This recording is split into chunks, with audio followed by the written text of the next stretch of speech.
हरे कृष्णा। हम श्रीमद् भगवद गीता के पंचम अध्याय कर्म योग कृष्ण भावना भावित कर्म इसके 25वें श्लोक को आज पढ़ रहे हैं।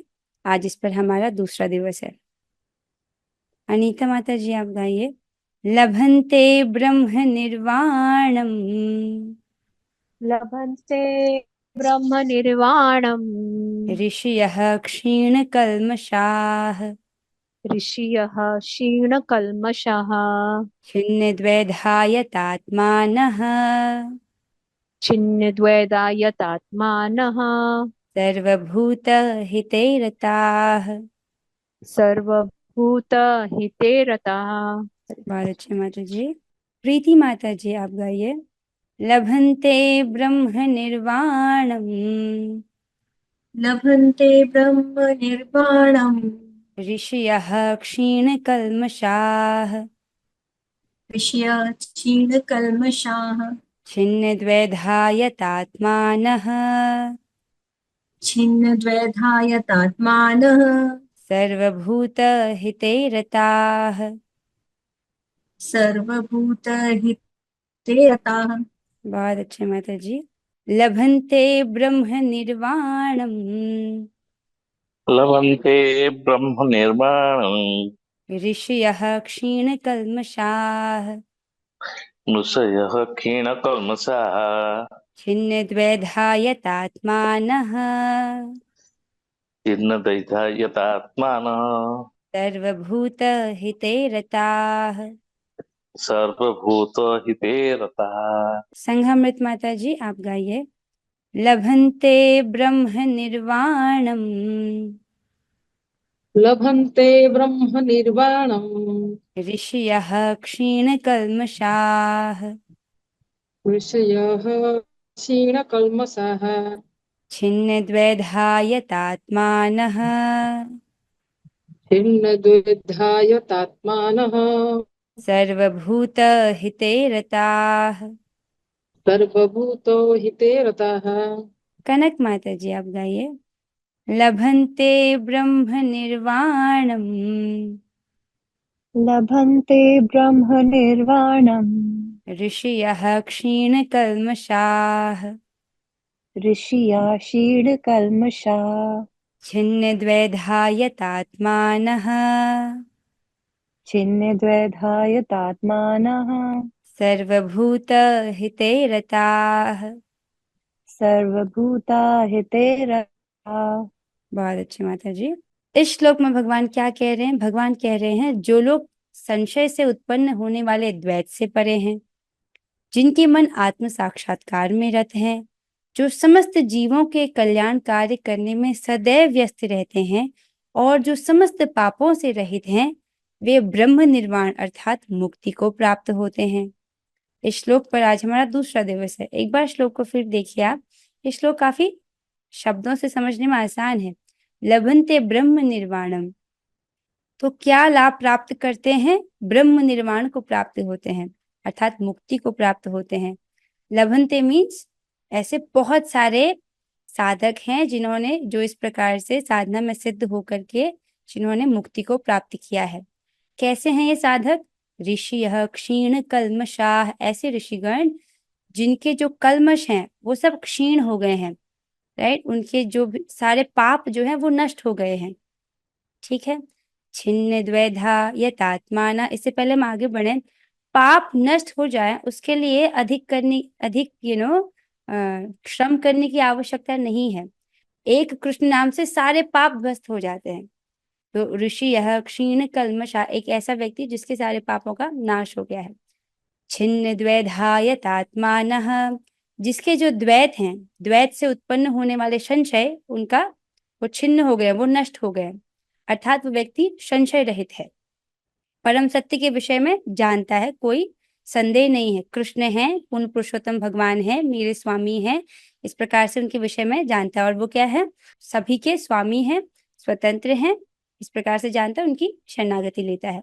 फिर कहते हैं सर्वभूत हिते रतः, और वो क्या है? सभी भूतों के हित में लगा रहता है, अर्थात सभी जीवों के कल्याण कार्य में लगा रहता है। सो अब हम कल की कक्षा में इसको समझ रहे थे कि सर्वभूत हिते रतः का क्या अर्थ है। प्रभुपाद जी 2 प्रकार से इसको समझा रहे हैं। सो कल आपने पढ़ा कि जो व्यक्ति पूर्ण कृष्ण भावना भावित है वही जो है सभी जीवों के कल्याण कार्य में लग सकता है, क्योंकि कल्याण कार्य में लगने के लिए जीव का कल्याण क्या है ये पता तो होना चाहिए। केवल शरीर के लेवल पर सहायता करने से, शरीर की इंद्रियों को तुष्ट करने से, राइट, इंद्रियों को तुष्ट करने से, मन को संतुष्ट करने से आत्मा प्रसन्न नहीं होती है। तो जब एक व्यक्ति के लिए ऐसा नियम है, राइट, तो सभी के लिए भी तो ऐसा ही है। आप समझ रहे हैं? केवल शरीर को सुख दे देना, शरीर की इंद्रियों को तुष्ट कर देना, मन का मनोरंजन हो जाना, उससे आत्मा प्रसन्न संतुष्ट नहीं होती है, क्योंकि आत्मा दिव्य है, राइट। तो सभी जीवों के कल्याण कार्य में वही लगा रह सकता है जो पूर्णतया कृष्ण भावना भावित है। आपने इसको समझा? आज की कक्षा में हम तात्पर्य के दूसरे भाग को पढ़ेंगे, जिसमें प्रभुपाद जी बता रहे हैं कि हो सकता है कोई व्यक्ति जब इस श्लोक को पढ़ रहा हो तो उसके मन में धारणा आए कि सब जीवों के कल्याण कार्य में लगना अर्थात सामाजिक सेवा करना। सामाजिक सेवा करना भी तो सभी जीवों पर दया ही है, ऐसा व्यक्ति सोच सकता है। तो उसी संशय को प्रभुपाद जी यहाँ पर क्लियर कर रहे हैं। जो व्यक्ति मानव समाज का भौतिक कल्याण करने में ही व्यस्त रहता है वह वास्तव में किसी की भी सहायता नहीं कर सकता। अब इसको ध्यान से पढ़िए, कुछ लोग हो सकता है कि इसको ठीक से ना समझ पाए, क्योंकि जो भक्त हैं वो भक्ति कर रहे हैं तो इसका मतलब क्या है कि उनके चित्त में सत्व बढ़ा हुआ है, सतोगुण में है, राइट। सतोगुण में व्यक्ति नियमित रूप से कार्य को कर पाता है, एक रेगुलेशन अपने जीवन में ला पाता है। रजोगुणी और तमोगुणी व्यक्ति ऐसा नहीं कर पाते, राइट। तो इस प्रकार का सत्व है, तो सत्व जैसे ही चित्त में रहता है तो ये स्वाभाविक है आपके हृदय में कि आपको दूसरों का भला करके खुशी प्राप्त होती है, राइट। तो आपको ये अच्छा लग रहा है कि हाँ समाज कार्य तो अच्छी बात है ना, हम दूसरों की सहायता कर रहे हैं, हाँ वो बहुत अच्छी बात है। लेकिन इसको ध्यान से पढ़िए, प्रभुपाद जी कह रहे हैं कि जो व्यक्ति मानव समाज का भौतिक कल्याण अर्थात भौतिक जैसे ही बोल रहे हैं, हमारे 2 भौतिक शरीर हैं, एक तो स्थूल शरीर और एक सूक्ष्म शरीर, राइट। यहाँ पर जो भौतिक कल्याण से तात्पर्य है कि जो बाहरी तरीके से सहायता की जाए, जैसे किसी को भोजन दे दिया, वस्त्र दे दिया, इस प्रकार की सहायता जो है लोगों तक पहुंचाना, ठीक है। तो भौतिक कल्याण करने में ही जो व्यस्त रहता है वास्तव में वह किसी की भी सहायता नहीं कर सकता। ऐसा क्यों? फिर कहते हैं शरीर तथा मन की क्षणिक खुशी संतोषजनक नहीं होती, इसलिए, राइट। जो भी हम सामने वाले की सहायता कर रहे हैं अगर वो केवल भौतिक रूप से है तो या तो हम उसके शरीर के लिए कुछ दे रहे हैं, राइट, कभी वस्त्र दे दिया, भोजन दे दिया, राइट, या आश्रय दे दिया। तो आश्रय मतलब जैसे कि होते हैं ना, वृद्धाश्रम होता है, अनाथालय होता है, उस प्रकार से। तो शरीर या मन के लिए हम जो भी उनको दे रहे हैं वो क्षणिक होता है, टेम्पररी, कुछ समय के लिए ही है, और ये क्या है, संतोषजनक नहीं होता है, ठीक है। तो अब इसका मतलब ये नहीं कि देखो जो सिचुएशन को देखना चाहिए, अगर कोई व्यक्ति भूखा है तो उसको भोजन देना चाहिए, लेकिन भोजन नहीं, उसको प्रसाद देना चाहिए, सही तरीके से सहायता करनी चाहिए। भोजन में तो कर्म है ना, आप किसी को कर्म क्यों खिलाना चाहोगे, राइट। ऐसा कर्म जो व्यक्ति को बांध देगा इस जगत में। तो जो व्यक्ति शास्त्र पढ़ रहा है, भगवद गीता को समझ रहा है, वो व्यक्ति को उस भूखे को भोजन कराएगा, लेकिन प्रसाद देगा, और भगवान को जो अर्पित वस्तु है वो देगा, राइट। तो शरीर तथा मन की क्षणिक खुशी संतोषजनक नहीं होती। और इसको दूसरे तरीके से समझिए, वृंदावन में बहुत सेवाएं होती हैं, जो भक्त हैं वो एक्चुअली कर्मियों से अधिक सेवा करते हैं, राइट। चाहे वो गरीबों की सहायता हो, कंबल बंटवाना हो, प्रसाद वितरण करना हो, तो बहुत अधिक मात्रा में करते हैं। लेकिन देखिए, जब भी व्यक्ति वही कार्य को पुण्य समझ के कर रहा है, ये कार्य मैं कर रहा हूँ, ये बहुत अच्छा कार्य है, पुण्य कार्य है, तो उसको बंधन लगेगा। क्यों?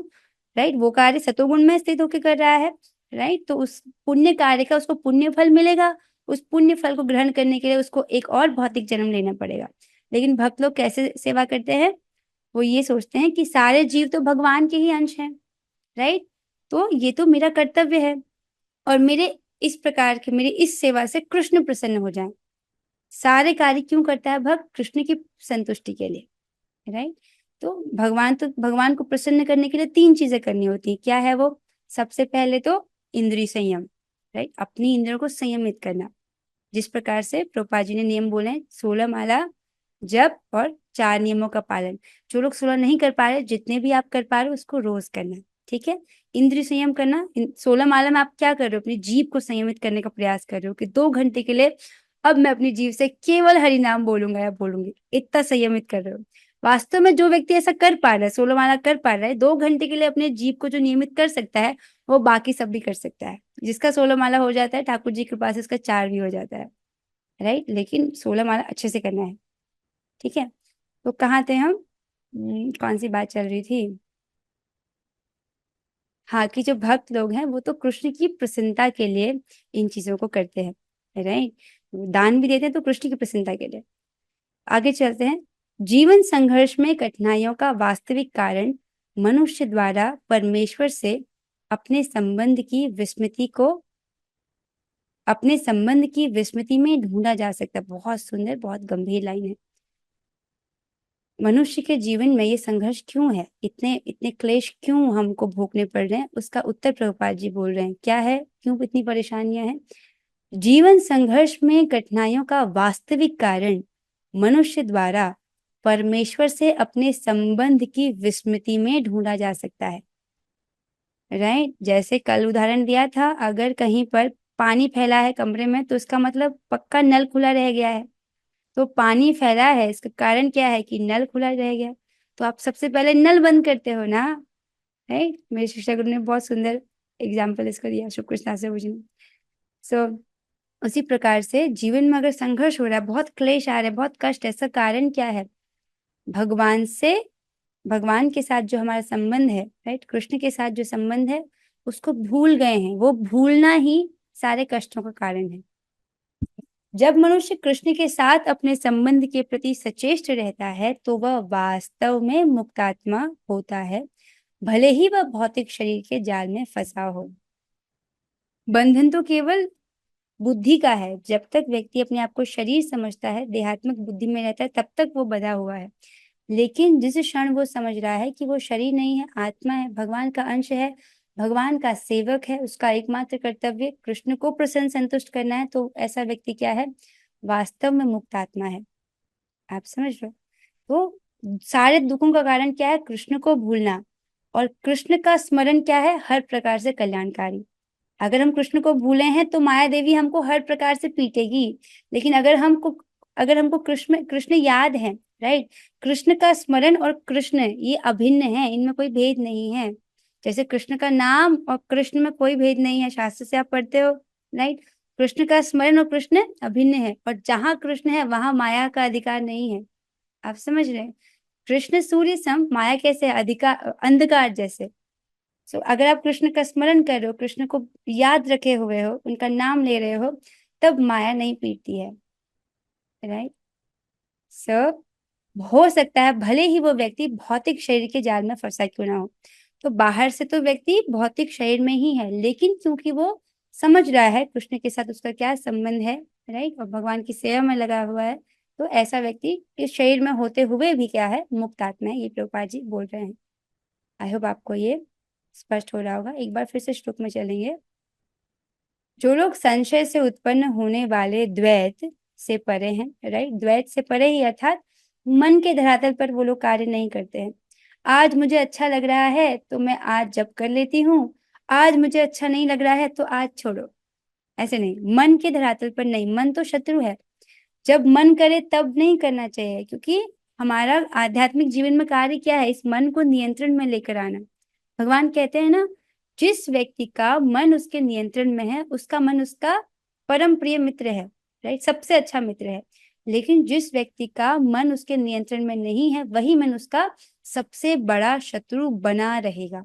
इस मन की वजह से उसको बार बार ये जन्म मृत्यु का चक्र और जन्म मृत्यु जरा व्याधि के जो दुख हैं वो बार बार झेलने पड़ेंगे, सब कष्ट और क्लेश बार बार झेलने पड़ेंगे, राइट। अब ध्यान से देखिए, कौन व्यक्ति है जो आपको ढंग से जप नहीं करने देता है, राइट? कौन व्यक्ति है जो आपकी माला पूरी करने में सबसे बड़ी बाधा बनता है? आप ध्यान से देखेंगे तो वो आपके आसपास के लोग नहीं है, आपका खुद का मन ही है ना? तो वो अपना मन ही है। तो इसलिए मन अगर हमारा दुश्मन है तो हम अपने दुश्मन की बात क्यों सुने, राइट? जिस प्रकार से हमको गुरु महाराज ने बोला है, जिस प्रकार से भगवान ने बोला है, वैसा करना है। नियमित रूप से जप करना है। सो पहला तो जो लोग संशय से उत्पन्न होने वाले द्वैत से परे हैं, किसी प्रकार का संशय नहीं है उनको कृष्ण के संबंध में, राइट, जिनके मन आत्म साक्षात्कार में रहते हैं, राइट, वो समझ रहे हैं कि मैं शरीर नहीं हूँ, मैं आत्मा हूँ, इसको समझ रहे हैं, और जो समस्त जीवों के कल्याण कार्य करने में सदैव व्यस्त रहते हैं, इसको आप समझ रहे हैं, राइट। ये वही व्यक्ति कर सकता है जो पूर्ण रूप से कृष्ण भावना भावित है। नहीं, भौतिक स्तर पर सहायता कर देना पर्याप्त नहीं है। मतलब ऐसा नहीं बोला जा रहा है कि सहायता नहीं करनी चाहिए, ये कहा जा रहा है कि वो पर्याप्त नहीं है, पूरी तरीके से सहायता नहीं है उस व्यक्ति की, राइट। और जो समस्त पापों से रहित हैं वे ब्रह्म निर्वाण को प्राप्त होते हैं। आई होप ये चीज आपको स्पष्ट हो रही होगी, ठीक है।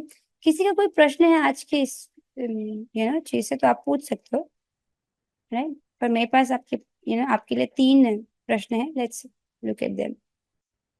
सो 3 प्रश्न हैं, जिन भक्त को प्रश्नों के उत्तर पता है आप हाथ खड़ा कीजिएगा।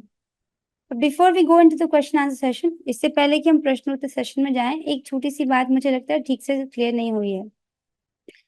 जब भी ये बात आता है ना कि समाज सेवा और ये सब कुछ, तो हो सकता है कि ये बात बच्चों को ढंग से समझ ना आए कि अरे वो तो अच्छा है, वो तो नैतिक सिद्धांत है, वो तो करना ही चाहिए, तो यहाँ पे मना क्यों कर रहे हैं, ऐसा हो सकता है किसी के मन में आए। तो इसको फिर समझिए, देखो, अगर हम पुण्य कार्य कर रहे हैं पुण्य समझ करके, तो उसका हमको पुण्य फल मिलेगा, और वो फल कैसा होगा, भौतिक, और भौतिक पुण्य अगर हमारे अकाउंट में है तो फिर से हमको एक जन्म लेना पड़ेगा, आप समझ रहे हैं, और हमको दोबारा भौतिक जन्म नहीं लेना, यही तो मेन बात है, आप समझ रहे हैं इस चीज को।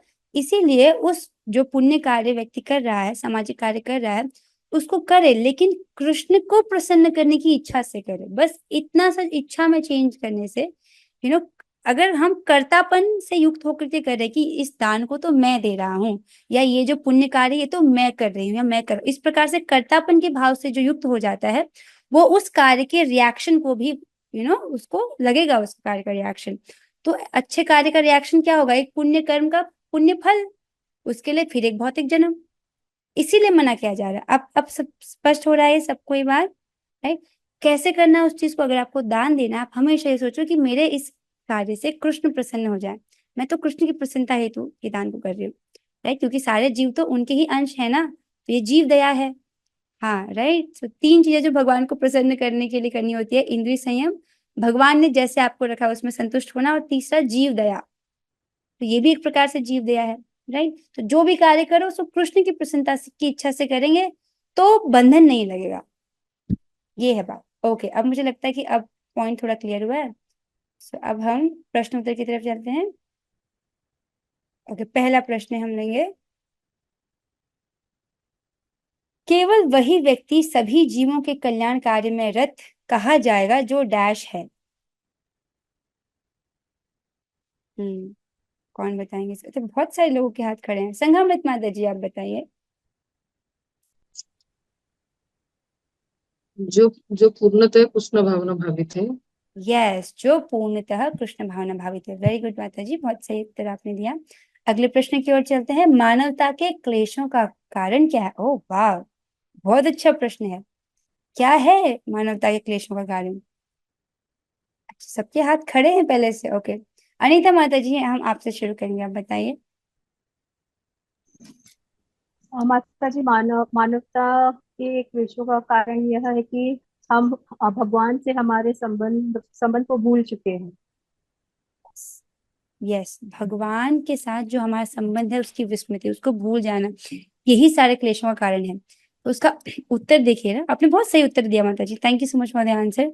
तो अगर हम क्लेश नहीं चाहते तो हमको क्या करना पड़ेगा, कृष्ण का स्मरण, कृष्ण की विस्मृति सारी प्रॉब्लम्स की जड़ है। तो सोल्यूशन क्या है, कृष्ण का स्मरण, जितना जितना अधिक कृष्ण का संपर्क करेंगे उतना उतना कल्याणकारी वो हमारे लिए है, उतना अधिक अधिक वो मंगल प्रदान करने वाला है।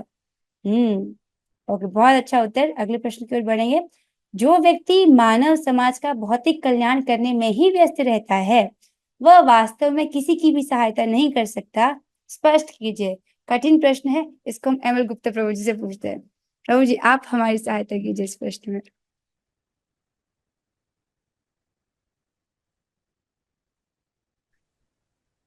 जो व्यक्ति मानव समाज का भौतिक कल्याण करने में व्यस्त रहता है वह वास्तव में किसी की भी सहायता नहीं कर सकता है। इसका कारण यह है कि भौतिक कल्याण का मतलब यह है वह अपने आप को भी शरीर मान रहा है और जिसकी सेवा कर रहा है उसको भी जो है भौतिक की उसकी सेवा करना चाहता है। यानी वो जो है उसके शरीर के और मन को ही सुख देने के लिए कोशिश कर रहा है, उसकी आत्मा के लिए कुछ भी कार्य नहीं कर रहा है। और जो मनुष्य की आत्मा के लिए कार्य नहीं कर रहा है तो फिर उसका जो है हम कोई भी भला नहीं कर रहे हैं। क्यों कि ये तो इसी तरह से हो गया कि हम केवल जो है कोई समुद्र में डूब रहा है तो हम उसके कपड़े बचा के ले आए हैं और उस मनुष्य को तो बचाया ही नहीं। बहुत सुंदर उत्तर प्रभु जी ने बहुत सुंदर पॉइंट बोला। That is right answer. Thank you so much. तो हम सभी जैसे जीव जो है वो भवसागर में डूब रहा है, उसके बस शरीर को बचा लेना तो कपड़ों के बचाने जैसा है। बहुत अच्छा उत्तर प्रभु जी। ठीक है, आइए अब हम 3 बार हरे कृष्ण महामंत्र करेंगे। अपने माइक को ऑन कर लीजिए। हरे कृष्णा कृष्ण कृष्ण हरे हरे, हरे राम राम राम हरे हरे, राम हरे हरे कृष्णा कृष्ण कृष्ण हरे हरे, हरे राम राम राम राम राम हरे हरे, हरे, हरे कृष्णा कृष्ण कृष्ण कृष्ण हरे हरे, हरे राम राम राम राम राम हरे हरे। भगवद गीता की जय।